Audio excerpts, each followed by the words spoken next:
Cake mewah dan cantik yang satu ini kalau dijual satu loyangnya bisa seharga 100.000. Lumayan mahal karena memang rasanya yang enak banget. Padahal kalau bikin sendiri modalnya hanya 20 ribuan dan kita bisa makan sepuasnya. Daripada beli mahal-mahal, yuk langsung saja kita buat sama-sama. Langkah pertama, siapkan wadah, kemudian masukkan 4 butir kuning telur. Lalu kuning telurnya kita kocok lepas sampai tercampur rata.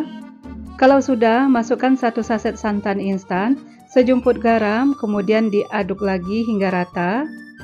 Selanjutnya, masukkan 70 gram tepung terigu, kemudian diaduk sampai tepung terigunya larut dan tercampur rata.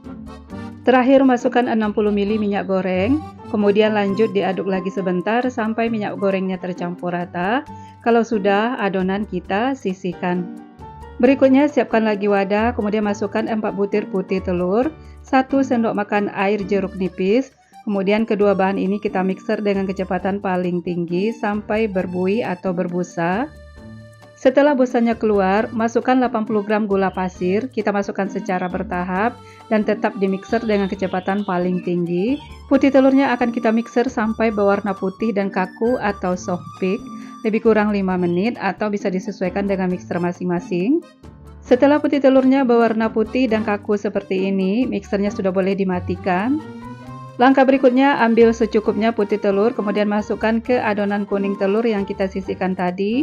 Kemudian diaduk balik dengan lembut atau perlahan agar adonannya tidak turun atau menyusut. Kalau sudah, baru adonan kuning telurnya kita masukkan semua ke dalam putih telur. Jadi harus dipancing seperti ini ya mam, agar adonan kuning telurnya tidak terlalu berat ketika dimasukkan ke putih telur. Kalau adonan kuning telurnya langsung dimasukkan, adonan bisa turun atau menyusut. Nah, setelah adonan kuning telur dan putih telurnya tercampur rata, kemudian kita bagi menjadi 2 bagian sama banyak.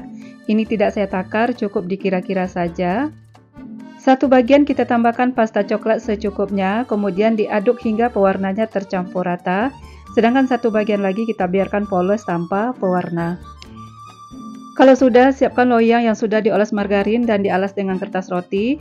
Kemudian langsung saja kita tuang adonan coklat sebagai lapisan yang pertama. Jangan lupa ratakan permukaan adonan. Selanjutnya tuang adonan original atau tanpa warna sebagai lapisan yang kedua.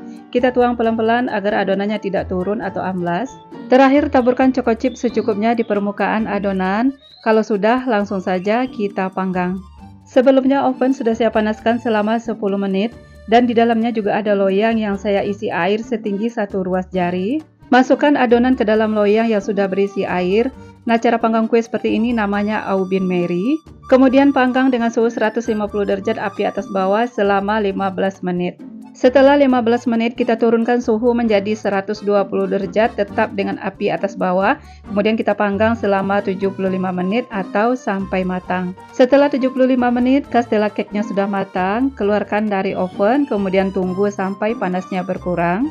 Setelah panas berkurang atau dalam keadaan hangat, castella cake-nya sudah bisa dikeluarkan dari loyang. Pindahkan ke piring saji ataupun ke atas talenan. Dan setelah dingin, castella cake-nya bisa dipotong sesuai selera. Nah, seperti ini hasilnya. Castella cake kelihatan cantik, teksturnya juga halus lembut seperti kapas. Saat dimakan rasanya enak banget, manisnya pas dan gak amis sama sekali. Recommended untuk cemilan keluarga di rumah dan bisa juga untuk ide berjualan. Semoga video ini bermanfaat untuk mam semua. Terima kasih sudah menonton dan sampai jumpa di video berikutnya.